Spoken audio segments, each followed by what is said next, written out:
नमस्कार दोस्तों, Bihar jail target में आप सभी का बहुत बहुत स्वागत है। दोस्तों, आज का क्लास भी आप सभी के लिए बहुत ही खास है, क्योंकि आज हम जानेंगे बिहार में परिवहन की शुरुआत का इतिहास हम लोग जानेंगे और रेलगाड़ी के बारे में जानेंगे कि बिहार में और भारत में सबसे पहले कहाँ और कब रेलगाड़ी चली थी, कितने किलोमीटर की दूरी तय किया था और वो ईस्वी क्या था। और बिहार के बारे में सबसे पहले हम लोग जानेंगे कि बिहार में जो है परिवहन की शुरुआत कब हुआ था और इसमें जो है कितने किलोमीटर मार्ग मील की कुल लंबाई है, ठीक ना। तो इस सब कुछ हम लोग जानेंगे, कंपनी का क्या नाम था, सब कुछ इस वीडियो में A to Z समझेंगे। तो इसलिए आज का वीडियो आप सभी के लिए काफ़ी ही महत्वपूर्ण है, आज का क्लास। तो आप लोग देखिए, सबसे पहले देख लीजिए, अगर आप लोग अभी तक सब्सक्राइब नहीं किए हैं, ठीक है दोस्तों, अगर आप लोग अभी तक सब्सक्राइब नहीं किए हैं तो आप लोग ज़रूर से ज़रूर सब्सक्राइब कर लीजिए, क्योंकि आज जो है 10वां रोज की क्लास है। 10 रोज की क्लास में अगर आप लोग अभी तक चैनल को सब्सक्राइब नहीं किए, चैनल को जरूर सब्सक्राइब कर लीजिएगा।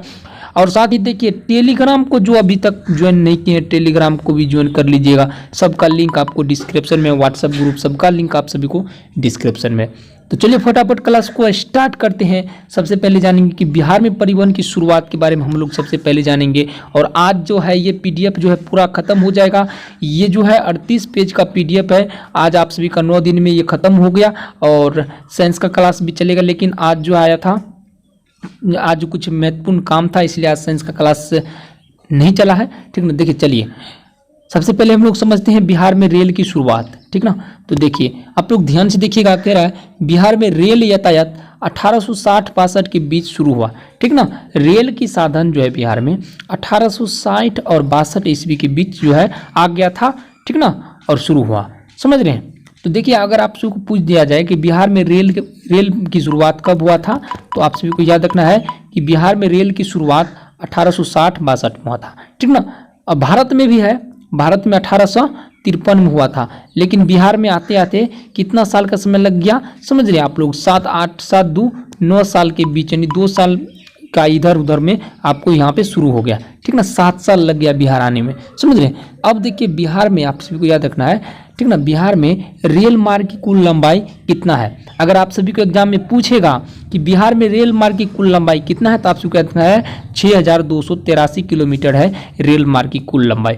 कितना दोस्तों, बिहार में रेल मार्ग की कुल लंबाई 6283 किलोमीटर है, ठीक ना। और आपको पूछ दिया बिहार में रेल का शुभारंभ कब हुआ था, तो 1860 और 62 ईस्वी के बीच में, ठीक ना। इसी तरह से ऑप्शन लिखना है तो 1860 रहेगा, ठीक ना दोस्तों। चलिए, बिहार की रेल लाइन का नाम क्या था, पहली रेल लाइन का। तो देखिए, बिहार की पहली रेल लाइन जो थे वो ईस्ट इंडिया, ठीक ना, ईस्ट इंडिया रेलवे लाइन थे, ठीक ना। ईस्ट इंडिया रेलवे लाइन जो थे, ईस्ट इंडिया रेलवे बिहार की पहली रेल लाइन थी, ठीक ना।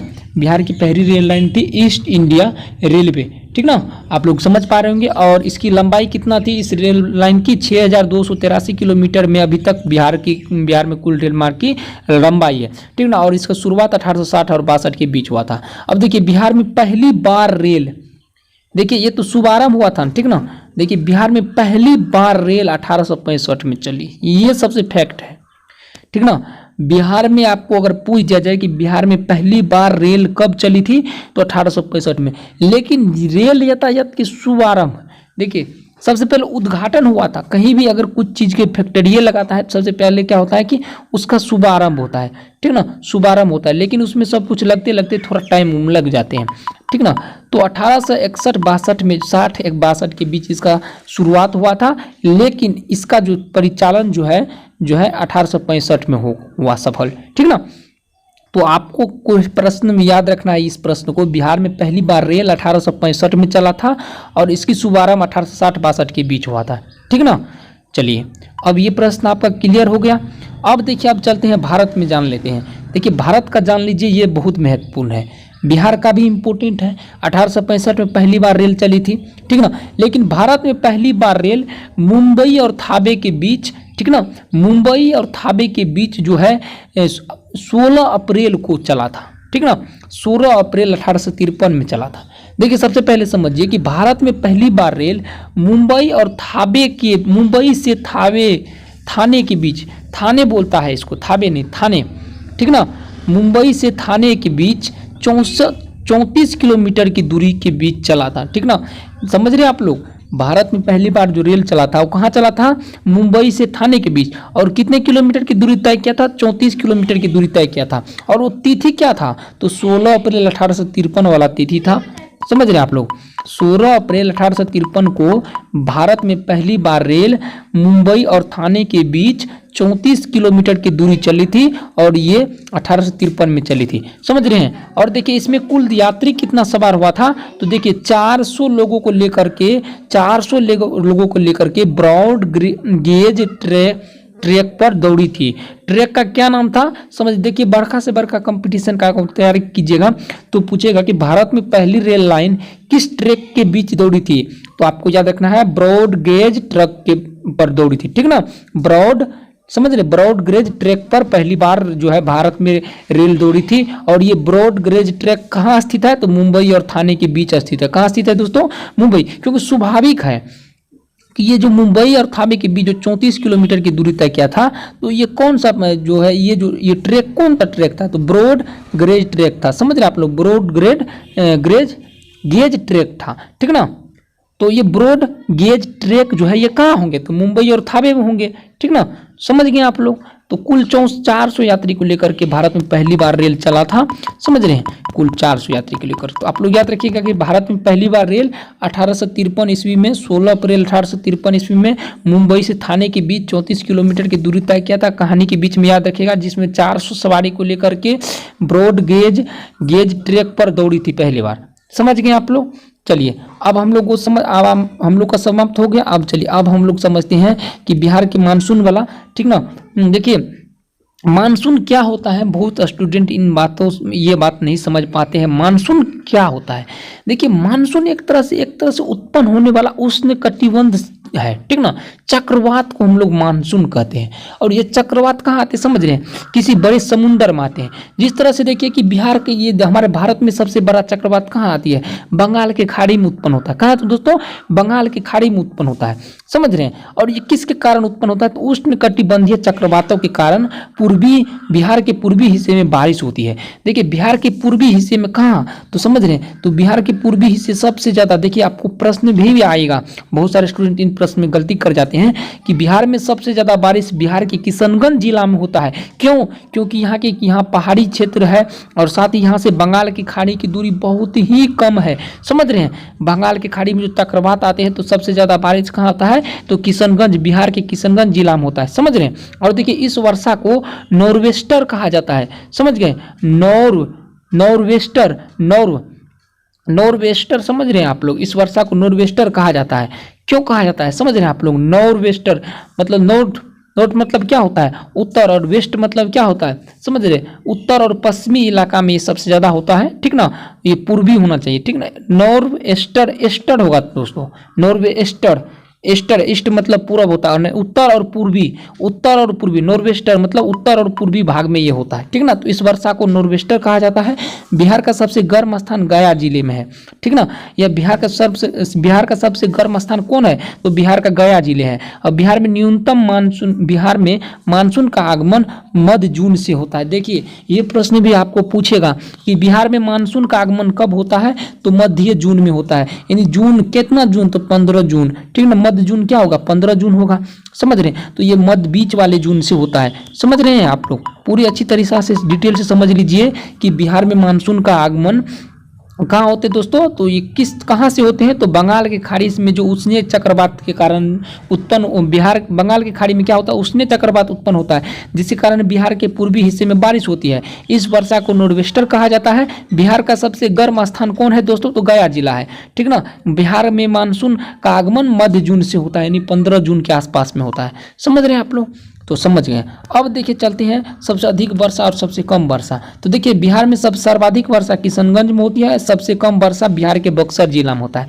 समझ गए आप लोग। चलिए अब हम लोग कुछ इंपॉर्टेंट बात भी समझ लेते हैं। भारत में सबसे अधिक और सबसे कम बारिश कहाँ होते हैं, ठीक है ना। तो देखिए सबसे पहले हम लोग समझते हैं कि भारत में सबसे कम वर्षा वाला स्थान, भारत में सबसे कम वर्षा वाला स्थान लेह है। यह जम्मू कश्मीर राज्य में स्थित है। लेह कहाँ है दोस्तों? स्थित जम्मू कश्मीर राज्य में स्थित है। यह हिमालय क्षेत्र की वृष्टि छाया प्रदेश में स्थित होने के कारण शीतकाल एवं ग्रीष्म दोनों ही मौसम की वर्षा नहीं प्राप्त कर पाता है। देखिए सबसे पहले समझ लीजिए यहाँ का मौसम एक ही टेम्परेचर पर टिका हुआ रहता है।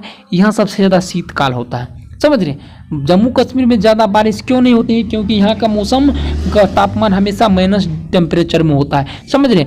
जिस कारण से यहाँ की जो वृष्टि है, मतलब यहाँ की जो स्थिति है वो समान ही रह पाते हैं, वायु में हमेशा नमी ही रहता है, समझे। शीतकाल एवं ग्रीष्मकाल दोनों ही मौसम में यहाँ वर्षा नहीं प्राप्त कर पाता है। ये कौन?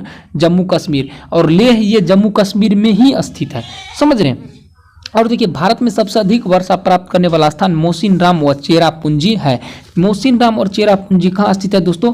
मेघालय में स्थित है, समझ रहे हैं। मोसिनराम और चेरापूंजी कहाँ स्थित है? ये बहुत ही इंपॉर्टेंट प्रश्न है, आपको पूछ सकते हैं किसी भी कंपटीशन एग्जाम में। जरूरी नहीं है कि आपको डीएलएड में ही पूछेंगे। भारत में सर्वाधिक वर्षा मेघालय में होता है। मेघालय के में कहाँ होता है?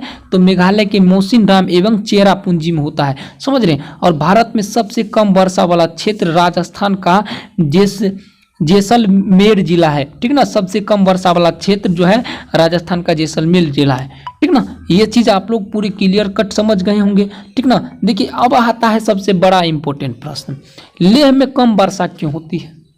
लेह में सबसे कम वर्षा क्यों होती है? समझ रहे दोस्तों, लेह में सबसे कम वर्षा क्यों होती है? देखिए समुद्र के करीब 11,000 फुट की ऊंचाई पर बसा हुआ है लेह, समझ रहे हैं। ये समुद्र से करीब 11,500 फुट की ऊंचाई पर लेह शहर बसा हुआ है। और देखिए इसलिए यहाँ की मौसम अत्यधिक ठंडा होता है, इसी कारण यहाँ वर्षा की मात्रा काफी कम होती है, समझ रहे हैं। और देखिए विश्व में सबसे ज्यादा बरसात कहाँ होता है? तो समझ लीजिए विश्व में भी सबसे ज्यादा बरसात भारत में होती है। और भारत में मेघालय में मोसिनराम एवं चेरापूंजी नामक जगह पर सबसे ज्यादा बारिश होती है। यहाँ का औसत सालाना बारिश 11,871 मिलीमीटर होती है। मिली में है, बिहार और जो सेंटी में होती है, यहाँ मिली में है दोस्तों। और देखिए विश्व में सबसे कम बरसात कहाँ होती है? तो विश्व में सबसे ज़्यादा कम बरसात पृथ्वी के शुष्क क्षेत्र पेरू एवं चिली के आकाटामा रेगिस्तान के बीच होता है, समझ रहे हैं। तो आप लोग जो है आज आप लोग का पूरा पीडीएफ खत्म हो गया है, होगा तो कल वाला हम क्या समझ रहे हैं कि कल वाला सोच रहे हैं कि कल नहीं आपका अभी पीडीएफ पूरा खत्म नहीं हुआ है, समझ रहे हैं। अभी आपका सिंधु घाटी सभ्यता पूरा बचा हुआ है, ठीक ना। तो नदी घाटी सभ्यता के बारे में हम लोग सबसे पहले समझेंगे, ठीक ना। अभी बहुत चीज़ बचा हुआ है, ठीक ना। 2 दिन और क्लास होगा आप सभी के पीडीएफ से। तो देखिए आज जो जिस प्रकार से ऑब्जेक्टिव जितना है सब खत्म हो जाएगा, ठीक ना। अब कल से आप सभी को जो है ना 10 बजे आप सभी को 10 से लेकर नहीं आप सभी को 2 बजे से कल आपको साइंस का बैच कल से मिलेगा। दिन में 2 से लेकर के 3 के बीच में हम अलॉटमेंट कर देंगे साइंस के बैच के लिए। तो इसलिए आप लोग अगर पहली बार बिहार जी टारगेट चैनल को जरूर सब्सक्राइब कर लीजिए। पीडीएफ वाला भाई, पीडीएफ के लिए आप लोग व्हाट्सएप पे मैसेज कीजिए, जरूर मिलेगा। धन्यवाद।